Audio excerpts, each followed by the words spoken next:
संविधान का अपमान, भीमराव बाबा साहब आम्बेडकर का अपमान, यही कांग्रेस की पहचान।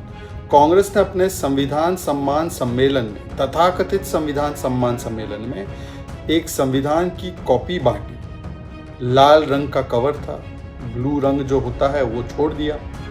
पर अजब गजब बात ये थी कि उस कॉपी में, उस संविधान की प्रति में अंदर से वो ब्लैंक थी, खाली थी। ये संविधान का अपमान है, ये घोर अपमान आम्बेडकर जी का है। और कांग्रेस ने बार बार इस प्रकार से संविधान और आम्बेडकर जी का अपमान किया है। आम्बेडकर जी को 2 बार चुनाव हराया।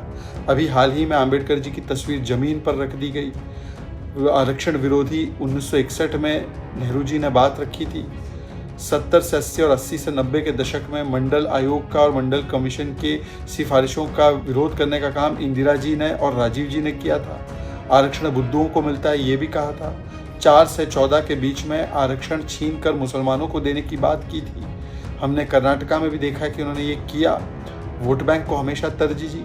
और अब संविधान के साथ इतना बड़ा खिलवाड़, ये वही पार्टी है जिसके डीएनए में इमरजेंसी लगाने का दंश है। ये वही पार्टी है जिसने जो संविधान की ओरिजिनल कॉपी थी, जिसमें प्रभु श्री राम, श्री कृष्ण, छत्रपति शिवाजी महाराज की तस्वीर थी, उसको नष्ट कर दिया, उसको ख़त्म कर दिया।